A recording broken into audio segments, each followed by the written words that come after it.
Hola, hola, ¿qué tal amigos? Mi nombre es Evila Costa y soy miembro de Venezuela Provincial y esto es el Top 10 donde analizamos los temas históricos del mundo hispano en general. Y el día de hoy venimos con un Top 10 muy interesante. Se trata nada más y nada menos que Top 10 realistas criollos venezolanos. Y es un tema muy desconocido para el público en general porque la historiografía oficial suele vender la guerra de independencia como una guerra entre españoles y americanos, pero nada más alejado de la realidad. Dentro del ejército realista encontramos muchísimos militares venezolanos y hay que decirlo, los criollos eran el grueso de las tropas monárquicas en alrededor de un 80% de las tropas, ¿no? Aunque también es verdad que la mayoría de los jefes eran peninsulares o canarios. Tenemos a Domingo de Monteverde, José Tomás Boves, Pablo Morillo, Francisco Tomás Morales, Miguel de la Torre o Sebastián de la Calzada, pero fueron jefes militares por cuestiones de formación militar. Y también hay que decirlo, hubo líderes realistas criollos y el día de hoy estaremos repasando este top 10.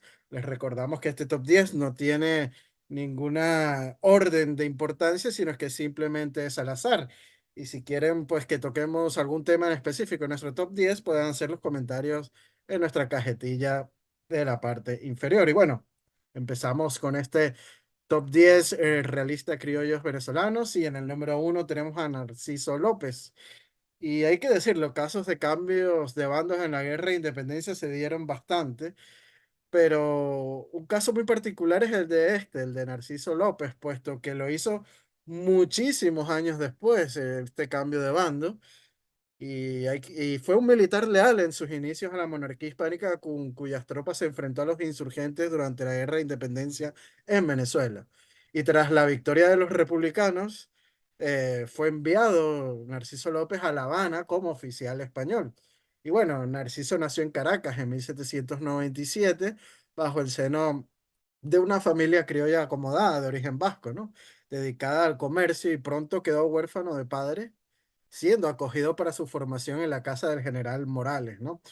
Combatió en varias batallas, entre las que destacan la batalla de los Aguacates en 1816, la persecución de las fuerzas de Morales contra Gregor MacGregor, las Queseras del Medio en 1819 y en la batalla de Carabobo en 1821, donde dirigió la quinta división del ejército de Miguel de la Torre. Y su última actuación en Venezuela fue la batalla naval del lago de Maracaibo. Y bueno, al ganar, como bien dije, la guerra a los insurgentes, pues marchó a Cuba con otras unidades realistas y años más tarde iría a la península donde combate varias revoluciones, guerras y ocupa algunos cargos políticos como gobernador de Madrid y representantes también de Cortes por Sevilla. Regresó a Cuba en 1841 y el general Jerónimo Valdés fue designado gobernador y este le confió la gobernación de las Cuatro Villas y otros cargos militares. En 1843, al cambiar de gobierno en la península, el general Leopoldo O'Donnell, que fue el encargado de este gobierno peninsular, pues destituye a Valdés como gobernador y con él pues a Narciso López y es despedido de todos sus cargos. Este revés personal impulsó su abandono del ejército entregándose a la actividad económica en la cual, hay que decirlo, también fracasó. Y bueno, con todo este, digamos, problemas personales, entró en contacto con los independentistas cubanos, implicándose en la lucha secesionista en 1848 teniendo que escapar a Estados Unidos tras ser descubierto en actividades subversivas. Y en 1850 desembarcó en Cuba con 600 hombres.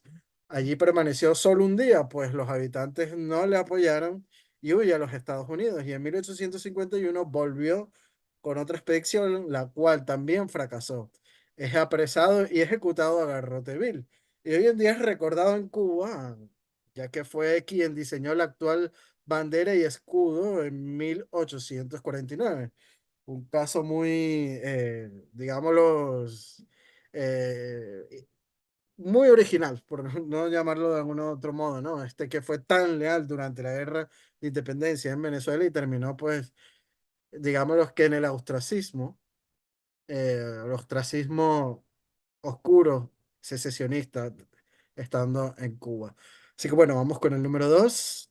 Y en el número 2 tenemos a José Alejo Mirabal. y fue un militar pardo que nació en Apure, y cuando estalla la guerra secesionista pasa a formar parte del ejército de Barlovento, ¿no? El que es liderado por José Tomás Boves. Y Mirabal llegó hasta el grado de capitán en este ejército de Barlovento. Y en 1815, cuando llega la expedición, la Real Expedición Pacificadora, comandada por Pablo Morillo a Venezuela, Morillo se entera de los excesos llevados a cabo por Mirabal dentro de las tropas de Boves y si quieres citamos al historiador Vallenilla Lanz sobre que Morillo resuelve enviar preso a España y bajo la partida de registro del capitán Alejo Mirabal.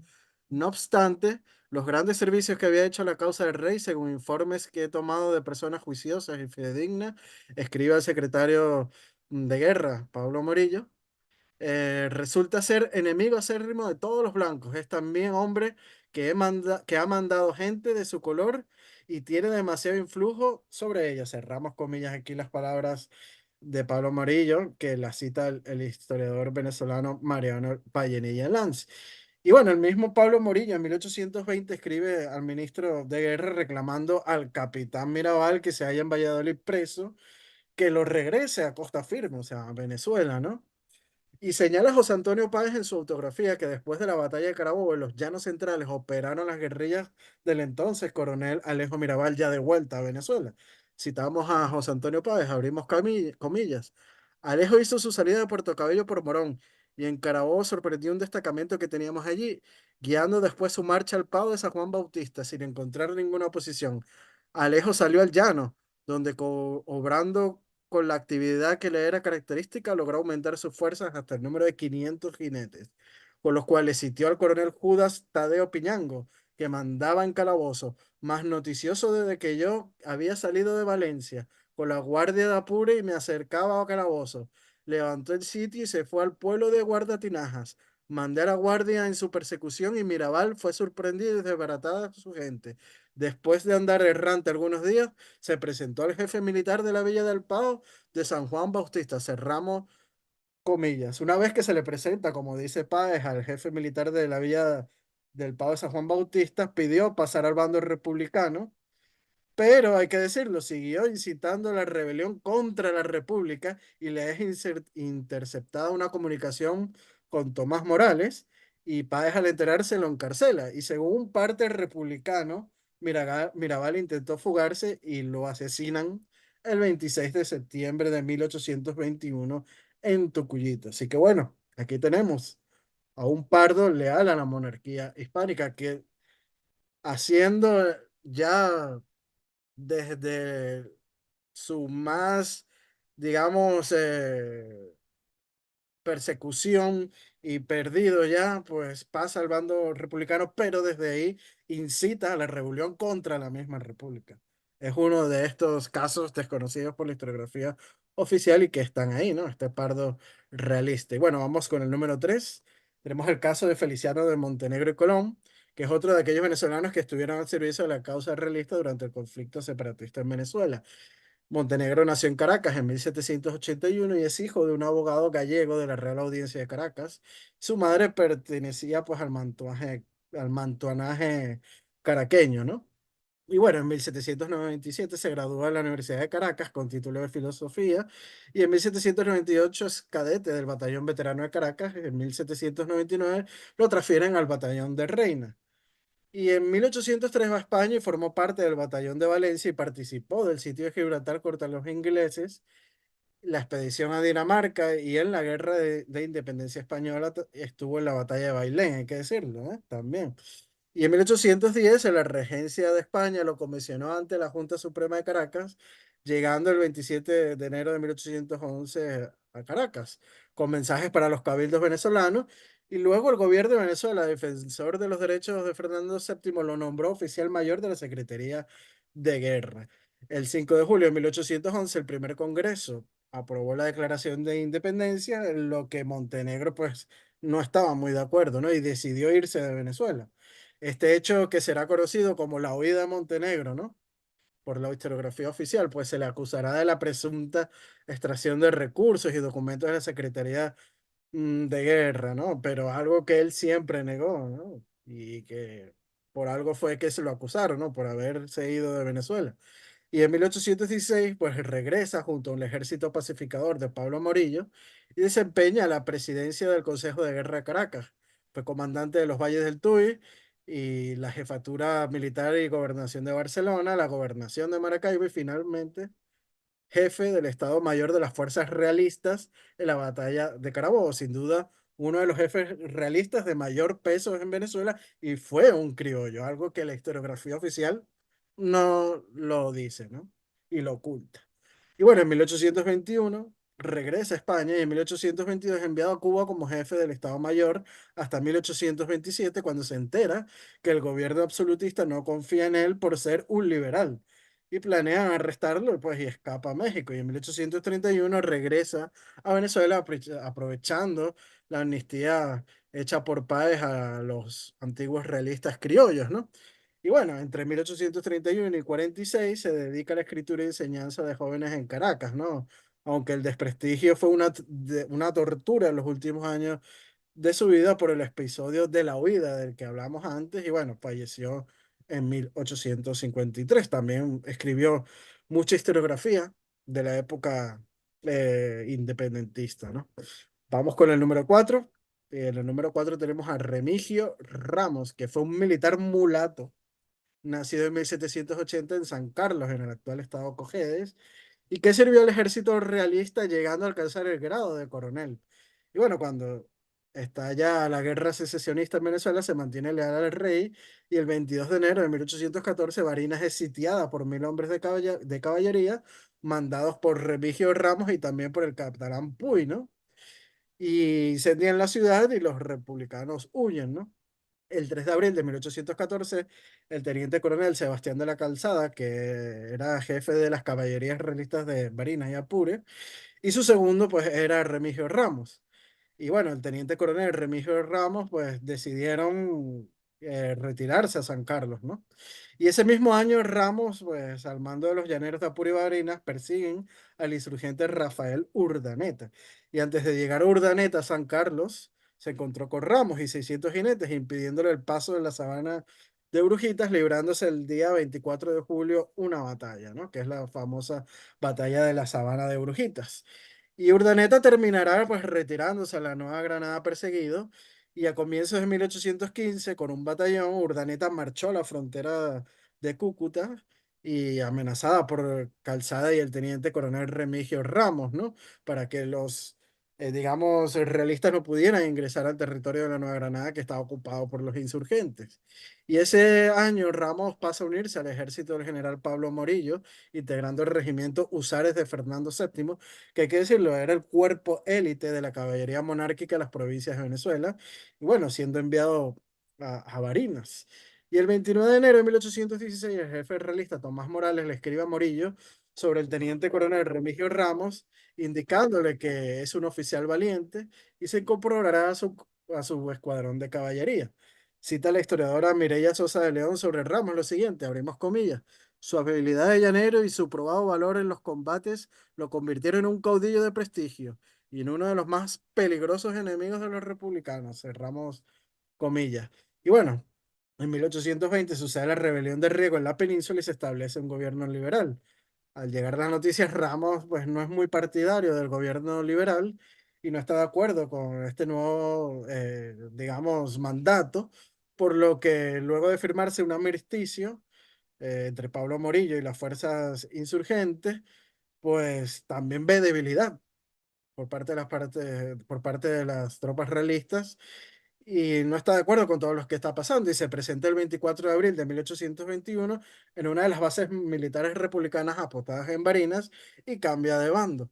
Bolívar aprueba este cambio de bando y participó en en la campaña de Carabobo y se cree que ese mismo año pues morirá, ¿no? Así que bueno, interesante la historia, ¿no? De Remigio Ramos. Vamos con el número 5. Tenemos a José Celestino Centeno. Y bueno, la independencia liderada por las ricas familias blancas criollas desde un primer momento no fue popular en la población parda, blanca, pobre e indígena, ¿no? Los más leales sin duda fueron los indios, que inclusive luego que la independencia se hiciera efectiva, pues formaron guerrillas en nombre del rey Fernando VII. Y quizás el guerrillero más famoso fue el indio José Dionisio de Cisneros, que con sus tropas se internó en las montañas y hasta 1831 desarrolló una actividad bélica, siempre al servicio de España en el territorio de los valles del Tuy, Barlovento, Guárico y Anzoátegui.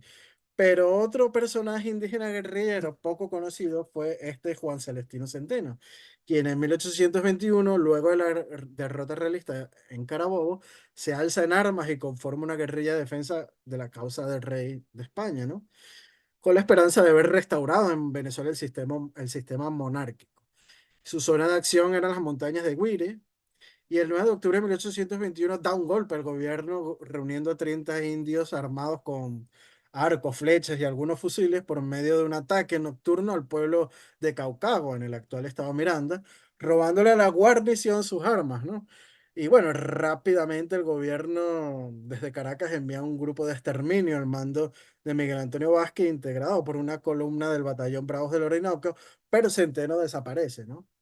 Y seguirán los levantamientos de Antonio Ramos en los Llanos y Alejo Mirabal también, de Manuel Ramírez entre los años 1823 y 1827, con la revolución de Agustín Vescanza y con Arizábalo también, las guerrillas de Arizábalo, donde militaban multitud de venezolanos.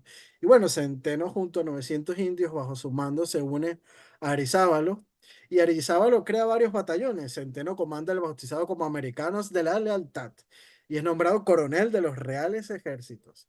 Bueno, en 1828 Centeno sería derrotado por el coronel José Sistiaga y se refugia en Orituco. Siguió la guerra de guerrillas por la zona, pero ante las incursiones republicanas y verse diezmado se rinde.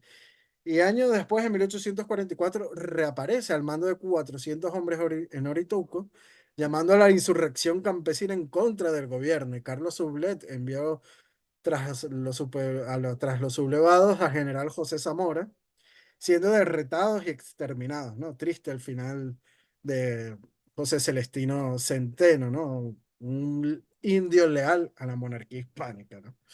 Bueno, vamos con el número 6 y vamos a hablar de José María Quero, que fue un militar realista nacido en la ciudad de Caracas a finales del siglo XVIII y cuando estalla en 1810 los movimientos secesionistas en Venezuela, se mantiene leal a la monarquía. En 1813 ingresa en el batallón Numancia y en 1815, al llegar la expedición pacificadora de Pablo Morillo, el Numancia fue incorporado a las fuerzas expedicionarias y pasó pues a la Nueva Granada, ¿no? Y luego pues entran a defender a los llanos venezolanos de las incursiones guerrilleras republicanas, sobre todo las comandadas por José Antonio Páez, ¿no? Y bueno, para 1818 es destinado a San Fernando de Apure, que estaba guarnecida por 650 soldados bajo su mando. Y a partir del 6 de febrero son asediados por los insurgentes al mando de Simón Bolívar, al que se le unirá la partida de José Antonio Páez, ¿no? Y cita el historiador José Luis Isabel Sánchez para la Real Academia de la Historia lo siguiente, abrimos comillas: atacadas por todas partes con un fuego intenso y heridos algunos oficiales y soldados, el capitán Quero, que había recibido 2 balazos, recorría las posiciones defensivas animando a su gente. Incomunicados, aislados a su propia defensa y exhaustos de víveres, debieron su subsistencia a una escasa ración de maíz tostado, que bien pronto se consumió, por lo que continuaron manteniéndose con caballos, asnos, gatos, perros y cueros que había dentro del recinto. Así permanecieron hasta el 7 de marzo, día en que, consumidas las municiones de artillería y quedando tan solo 60 cartuchos de fusil por plaza, dispuso el jefe de la guarnición salir de ella, dejando antes clavados los cañones, cerramos comillas, ¿no? Y en la madrugada Quero es evacuado en una hamaca porque estaba herido, evacuado por sus hombres, y recibe un tercer balazo, siendo capturado en ese momento por José Antonio Páez. Y cita el general Pablo Morillas en su memoria lo siguiente: abrimos comillas, supimos más tarde que todos los oficiales españoles hechos prisioneros por los rebeldes en estas circunstancias habían sido sacrificados de la manera más bárbara, sin exceptuar el general americano Quero, natural de Caracas, cuya pérdida era irreparable. Cerramos comillas. Y bueno, hay que decir que el rey Fernando VII lo condecora post-mortem con la Cruz Laureada de San Fernando y el título de Comendador de la Orden de Isabel la Católica. Y bueno, a su señora madre, residente en Caracas, se le pagó pues una pensión por la muerte de su hijo, ¿no? El valiente José María Quero, ¿no? Unos personajes importantes que no los solemos conocer mucho, ¿no? Vamos con el número 7 y vamos a hablar de Manuel Cayetano de Carrera y de la Colina, ¿no? Que hablamos de él en un podcast que hicimos sobre los últimos de Puerto Cabello, ¿no? Y él fue uno de los militares criollos más fieles a la monarquía hispánica, hay que decirlo así. Nació alrededor del año 1770 en Coro, siendo hijo de un rico matrimonio entre el guipuzcoano Manuel Carrera y la criolla Isabel de la Colina y Rosillo. Se le considera un mantuano, hay que decirlo así. Y bueno, cuando los republicanos invaden Coro, Carrera se mantiene leal al rey Fernando VII. Luego formará parte de las fuerzas militares en los llanos del Cenizo, sometiendo a la guerrilla dirigida por el coronel republicano Vicente de la Torre, que es capturado en 1815. Y bueno, para 1816, pues el coronel Francisco María Farías, que es jefe del cantón de Trujillo, tiene que ausentarse, por lo que Carrera será encargado de la dirección política y militar del cantón, ¿no? Aquí vemos otro criollo venezolano teniendo altos cargos en la administración y en lo militar, ¿no? Durante la guerra secesionista en Venezuela. Y bueno, en 1821, después de la batalla de Carabobo, luego de desertar el coronel Pedro Luis Inchauspe, que es otro criollo, por cierto, de la zona del estado Falcón, también realista, lidera pues en rango de coronel Carrera la columna volantes de fieles coreanos y el batallón ligero de leales coreanos en su provincia natal, ¿no? En Coro, contra las fuerzas republicanas durante la campaña de Occidente entre 1821 y 1823. Y bueno, el capitán Ángel Laborde cita en su informe sobre la guerra en Venezuela del batallón Leales que en marzo de 1822, abrimos comillas, dice, la unidad tenía entre 600 a 700 efectivos, el batallón Casicure 500, el escuadrón Dragones de Cor 200 y las guerrillas locales repartidas por las provincias de 500 a 600 irregulares. Cerramos comillas. Todos estos efectivos son criollos. Aquí vemos el gran grueso del ejército realista siendo criollos, ¿no? Y bueno, cita el historiador Caracciolo Parra Pérez sobre Carrera lo siguiente, abrimos comillas. Fue un eminente militar, también un gran estratega. Fue en la provincia coreana el héroe de la resistencia realista. Fue el último defensor del régimen español en Venezuela. En Puerto Cabello en 1823, frente al heroico llanero general José Antonio Páez, el bravo Carrera y Colina se distingue como un héroe, y a fe que lo era. En la historia coreana es la figura militar de más talla. Tengo noticias de que en Cuba alcanzó el generalato. En efecto, hay que decirlo, en 1823 es herido en el asedio de Puerto Cabello y fue el encargado de negociar la capitulación realista el 10 de noviembre de 1823. Así que es el último de Venezuela, hay que llamarlo así, ¿no? El último de Puerto Cabello, el último en defender a la monarquía hispánica en Venezuela fue este criollo, ¿no? Bueno, el día 15 embarcarán para Cuba, por lo que Carrera se convirtió en el último oficial con mando de plaza que defendió pues a la monarquía hispánica en Venezuela. Vamos con el número 8 y el número 8 es otro indígena, José María Charón, que fue un militar y jefe pues de su tribu en la Capitanía General de Venezuela y era cacique de la población de Clarines. Esta tierra pues era habitada por los indios palenques de la etnia de los Caribes, que a finales del siglo XVIII pues ya estaban pacificados e hispanizados por los misioneros franciscanos de esta zona, ¿no? Que tenían su sede central en Píritu. Y bueno, no es de extrañar pues que los indios palenques en los tiempos revueltos de la independencia entonces, puestos ante la disyuntiva de escoger entre sus opresores criollos que acodillaban la revolución y les hacían la vida imposible, quitándoles sus tierras, y una monarquía paternalista que había producido una profusa legislación en su favor, sobre todo protegiendo sus tierras, pues los indígenas hubiesen optado por el Partido Realista, ¿no? Y fue tan importante el respaldo de los indios que en 1816 el gobierno español nombró como teniente coronel de milicias indígenas de los reales ejércitos a este cacique, José María Charón. Y bueno, el frente de las milicias indígenas persiguió a los insurgentes de la provincia de Barcelona y contribuyó a la causa realista con pertrechos y hombres. Y paralelamente, pues ganó el prestigio gracias a la acción que comanda la batalla de Clarines el 9 de enero de 1817, donde se interna en los bosques junto a 40 jinetes indios y logró emboscar a los republicanos por la retaguardia, quienes huyendo en desorden fueron lanceados por los nativos mientras los monárquicos de la trinchera cargaban sobre ellos, muriendo, hay que decirlo, la mayoría de los republicanos ahogados en el río Unare o por las balas, ¿no? Los que huyeron a los bosques cercanos fueron capturados, fusilados o lanceados en los días siguientes. Y sus expertos indios flecheros fueron muy hábiles en acabar con los fusiles de chispas republicanos, logrando pues sobrevivir solo Bolívar, el general Juan Bautista Arismendi y no más de 5 oficiales republicanos. Y tuvieron que huir, ¿no? Y bueno, José María Charuán estuvo durante la Guerra de Independencia en el Teatro de Operaciones del Bajo Unare, de la provincia de Barcelona, que era un bastión realista sostenido por criollos e indígenas, como el otro cacique de de Caigua, perdón, y San Miguel, que era Benito Guaita. Un relato lo sitúa entre las tropas del rey que tomaron la casa fuerte de Barcelona en 1817. Y bueno, aquí tenemos un valiente cacique indígena luchando en favor de la monarquía hispánica durante la guerra secesionista en Venezuela. Así que bueno, vamos con el número 9. El número 9 vamos a hablar de otro indígena, ¿no? Sí, y quizás es el más famoso de los realistas en la guerra de secesión venezolana. Y se trata nada más y nada menos que de José Dionisio Cisneros. Y bueno, a pesar que la batalla de Carabobo fue un duro golpe para las fuerzas realistas en 1821, la paz sobre el territorio pues estaba muy lejos de afianzarse, ¿no? Después de la batalla del lago de Maracaibo y el asedio de Puerto Cabello, se formaron montoneras de españoles, americanos e indígenas contra el nuevo orden político, ¿no?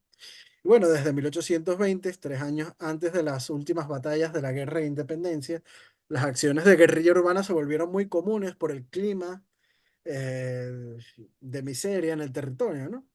Y bueno, antiguos soldados del bando monárquico y republicano, acostumbrados al pillaje, se habrían organizado en estas montoneras por razones políticas y económicas. También estallaron las revueltas de negros alentadas por los sacerdotes en nombre del rey, ¿no?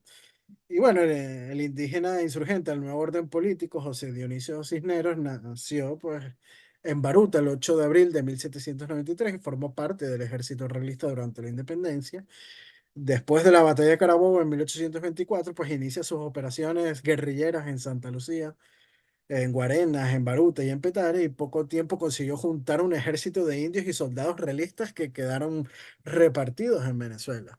Y bueno, su guerrilla creó un frente desde Petare hasta el Río Chico, manteniéndose por el apoyo de hacendados leales a la causa y hacendados extorsionados y también del apoyo de la población civil, que la amplia mayoría todavía era partidario de la causa realista, ¿no?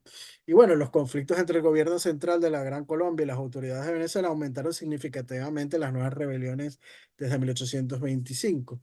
Y muchos fieles al gobierno monárquico se refugiaron con las guerrillas hasta formar cantones o pueblos con cientos de habitantes, ¿no? Y el departamento de Venezuela quemó todo huerto y fusiló a todo aquel que habitaba en sus cercanías, a las cercanías de estos cantones a partir de 1823, ¿no? Y en 1831 Páez logra rendir a Cisneros a través del diálogo y el 22 de noviembre de ese mismo año se suscribe la capitulación que le da amnistía a Cisneros, quien pasaría los siguientes años pues buscando hacer otra rebelión de importancia. Y en 1847 es arrestado por grave insubordinación militar y condenado a muerte el 8 de enero de 1847 por un consejo de guerra bajo los cargos de sedición, expoliación e insubordinación, siendo ejecutado pues el 13 de enero de 1847, ¿no? O sea, hasta lo último estuvo este hombre pues luchando en contra del gobierno republicano. Y vamos ya con el último de esta lista. Y bueno, vamos a cerrar en el número 10 con Juan Nepomucemo Quero. Que bueno, este Quero no es el mismo Quero, el mismo José María Quero de Apure, que murió en Apure, que hablamos antes, es otro, es Juan Nepomucemo Quero, que fue un militar criollo que nació en Caracas en 1783, mismo año que nace Simón Bolívar, por cierto. Y bueno, durante el periodo de la Primera República abraza la causa separatista, curiosamente, y con la caída de esta pasa a defender las armas de Su Majestad el Rey de España. Este cambio de bando, pero del insurgente al realista, ¿no? Curiosamente. Y bueno, en 1810 servía como portaestandarte de la Compañía del Escuadrón de Caballerías de Milicias Disciplinadas de Caracas, siendo designado después ayudante teniente de caballería. Y en 1811, el Triunvirato de Venezuela, encabezado por Cristóbal Mendoza, lo nombra capitán y luego ayudante mayor. Y en 1812, Miranda, como dictador, lo nombra comandante general de Caracas, ayudando junto al obispo Narciso Coliprat a los realistas. Y al caer la República, pues es que cambia al bando monárquico, ¿no? Cuando recordemos que Miranda firma la capitulación a Domingo de Monteverde, ¿no? Al canario Domingo de Monteverde. Y bueno, para 1813 el insurgente Santiago Mariño asedia la ciudad de Cumaná y es defendida por el gobernador realista Eusebio Antoñanzas y el sargento mayor, que es nuestro hombre, Juan Nepomucemo Quero. Y luego Quero fungiría como mayor general en la fortaleza de Puerto Cabello junto a Domingo de Monteverde. Para 1814, nombrado por José Tomás Boves gobernador de Caracas, y el 14 de febrero de 1815 en Caracas, Colly Prat, ante una solicitud de Quero, dispone honras fúnebres para Boves, para José Tomás Boves, que había sido asesinado pues en la batalla de Urica, ¿no? En 1814. Y bueno, el 1 de agosto, el gobernador Salvador de Moxó escribe a Pablo Morillo recomendándole el ascenso a sargento mayor Quero por su valentía. En 1816, en la llamada retirada de los 600, pues enfrenta al insurgente Gregor MacGregor en la población de Onoto y luego en Quebrada Honda, siendo derrotado pues por este, ¿no? Por Gregor MacGregor. Ese mismo año, bajo las órdenes de Morales, de Francisco Tomás Morales, combatió la batalla del Juncal y para 1817 cumple funciones de seguridad en los llanos bajo el mando del coronel Juan Juez. Y el año siguiente participa en la batalla de Semen, siendo comandante del batallón de Pardos de Caracas, la batalla de Semen o la tercera batalla de la Puerta, ¿no? Y bueno, luego Quero es nombrado por el general de los Reales Ejércitos de Tierra Firme, don Pablo Morillo, gobernador de la provincia de Tunja en la Nueva Granada. O sea, un criollo venezolano fue gobernador de la provincia de Tunja en la Nueva Granada. Y bueno, el 19 de enero de 1819, el brigadier Barreiro escribe a Morillo comunicándole que el fallecimiento del coronel Juan Nepomuceno Quero, que era comandante del tercer batallón de Numancia y gobernador de la provincia, como hemos citado, por enfermedad, siendo nombrado para sustituirle al capitán del batallón ligero de la Victoria, Lucas González. Y bueno, ya hemos llegado al final de este top 10 y quedan por fuera muchísimos criollos realistas, algunos muy conocidos como Andrés Torrelas, el padre Andrés Torrelas, o el indio Reyes Vargas, y otros menos conocidos quizás como el pardo Antonio Ramos o Juan Manuel Oropesa de la Torre, ¿no? Entre muchísimos otros, pero que no caben en un top 10, pero bueno, esta ha sido nuestra selección para este top y espero que les haya gustado muchísimo. Y bueno, como hemos dicho anteriormente, si quieren que hablemos de algún tema en específico en este top 10, pueden dejarnos nuestros comentarios en la parte inferior de este vídeo. Si les gustó, pues darle me gusta y compartirlo para así llegar a más público. No dejen de darle a la campanita para cuando estén para que estén informados de todo el material que subimos, tanto estos top 10 como las entrevistas y podcasts que subimos a nuestro canal de Venezuela Provincial. Si quieren ser mecenas o patrocinantes de nuestro proyecto de divulgación histórico, pueden hacerlo a través del Patreon de Venezuela Provincial. Con tan solo 1 euro, pues ya nos están ayudando en esta labor de divulgación histórica. Aprovechamos para enviarle un fuerte saludo y abrazo a nuestros mecenas y patrocinantes, como lo son Gabriela Arrieta, Ángel Suárez, Juan Cristóbal García, Noemel Izam, Daniel Sierra, Domingo González, Miguel Curvelo, Mario Pérez y nuestra miembro de la comunidad de YouTube de Venezuela Provincial, África del Valle. Si quieren ser también miembros de nuestra comunidad de YouTube, pueden suscribirse en nuestra comunidad de YouTube de Venezuela Provincial. Y bueno, si quieren leer nuestros artículos de investigación histórica, pueden hacerlo a través tanto del Patreon como del Facebook de Venezuela Provincial. Esto ha sido todo por hoy, amigos. Espero que les haya gustado nuestro top 10 criollos realistas venezolanos y hasta una próxima oportunidad. Chao, chao. Adiós.